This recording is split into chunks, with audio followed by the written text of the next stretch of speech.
राज्यमंत्री झाल्यानंतर रामटेक विधानसभा मतदारसंघात आशिष जयस्वाल यांचा पहिला मोठा कार्यक्रम होतोय।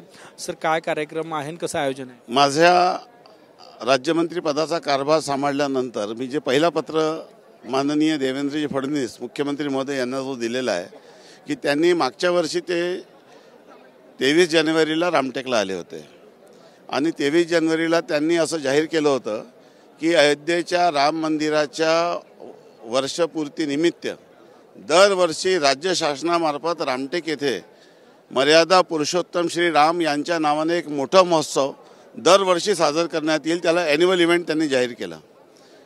आता ते मुख्यमंत्री झालेले आहे। माझी शपथग्रहणाच्या पूर्वी त्यांची या संदर्भात त्यांच्याशी चर्चा झाली आणि त्यांनी सांगितलं की या वर्षीच्या 22 जानेवारीला ते स्वतः रामटेकला येतील आणि जो आपला विजय दिवस आहे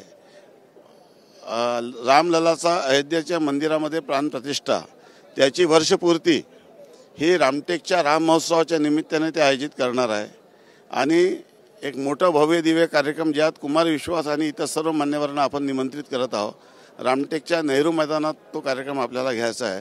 त्या पत्रावर त्यांनी नियोजन विभागाला तात्काळ GR काढण्याच्या सूचना या ठिकाणी दिलेल्या आहे आणि लवकरच त्याचा GR निर्गमित करून रामटेकच्या राम मंदिराच्या या असलेल्या या पवित्र जागी दरवर्षी 22 जानेवारीला विजय दिवस म्हणून राम महोत्सव हे आयोजित केले जाणार आहे। त्याचा GR आता लवकरच काढत आहे आणि सर्व जनतेला या माध्यमातून विनंती करतो, कामाला लागले हजार बिलकुल कामाला लागलेला आहो आणि मर्यादा पुरुषोत्तम प्रभू श्री राम यांच्या नावाने श्री राम महोत्सव हे रामटेकला आयोजित केला जाणार आहे आणि अयोध्येच्या धर्तीवर रामटेकच्या विकासाचा संकल्प जे सरकारने घेतलेला आहे ते सर्व काम आपण हाती घेतलेले आहे आणि ज्या पद्धतीने योगी आदित्यनाथ यांनी अयोध्येला चित्र बदललेलं आहे तशाच पद्धतीने महाराष्ट्राची अयोध्या रामटेक याचं मोठं प्रकल्प सरकारने हाती घेतलेला आहे आणि टप्प्याटप्प्याने ते सर्व काम आपण राज्य पुरातत्व विभागाच्या मंजुरीने पूर्ण करत आहोत। कॅमेरामॅन सचिन सयामसह गजानन नोमाटे, TV9 मराठी, नागपूर।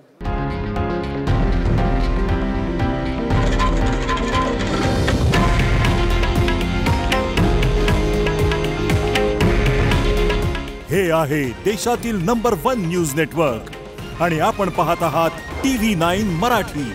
काळजी तुमची, हित महाराष्ट्राचं।